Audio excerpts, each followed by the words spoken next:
Material resources are the tangible physical resources an organization uses. For example, a manufacturing company uses wood to make paper, tissue, paper towels, cardboard boxes, and so forth.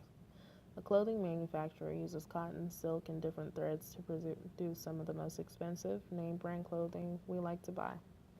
Also, grown vegetables from farms used to make different recipes for canned soups is a good example of material resources. Perhaps the most important resource of any organization are its human resources, people. Most firms and businesses believe that having a great company with happy customers starts with happy employees. Hence, the different benefits and rewards programs offered. The belief is centered on the basis that if the employee actually wants to work there, the positive energy created can greatly impact other vital components within the company. Financial resources are the funds an organization uses to meet its obligations to investors and creditors. Many stores receive money at the cash register from customers, and a portion of that money is set aside to pay employees and other expenses. Many organizations are discovering that they need to pay more attention to information. The economy, consumer markets, technology, politics, and cultural forces, they're all changing so quickly that a business must adapt to survive.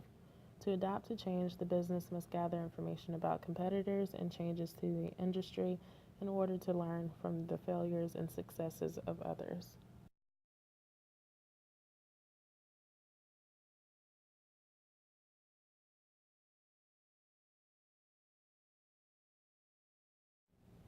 Planning in its simplest form is establishing organizational goals and deciding how to accomplish them. It's often referred to as the first management function because all other management functions depend on planning.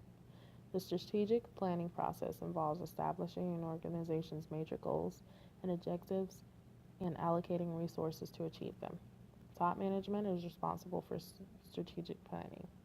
The timeline for strategic plans is generally 1 to 2 years, but can be much longer. A tactical plan is a smaller scale plan developed to implement a strategy. Most tactical plans cover a 1 to 3 year period.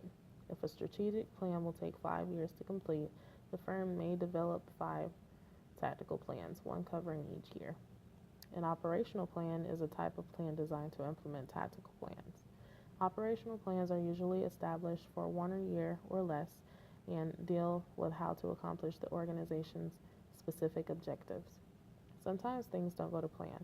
With that being said, most corporations also develop contingency plans along with strategies, tactical plans, and operational plans. A contingency plan is a plan that outlines alternative courses of action that may be taken in an organization's other plans and if they're disrupted or become ineffective.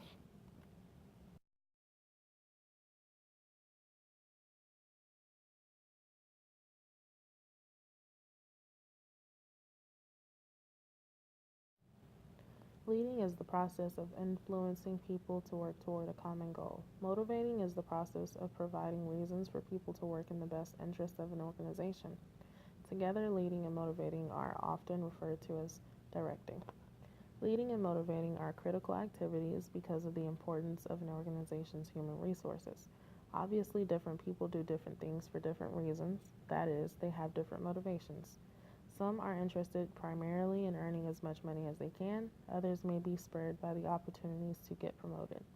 Part of a manager's job, then, is to determine what factors motivate workers and to try to provide those incentives to encourage effective performance. Controlling is the process of evaluating and regulating ongoing activities to ensure that goals are achieved. The control function includes 3 steps. The first is setting standards against which performance can be compared. The second is measuring actual performance and comparing it with the standard. And the third is taking corrective action as necessary. Notice that the control function is circular in nature. The steps in the control function must be repeated periodically until the goal is achieved.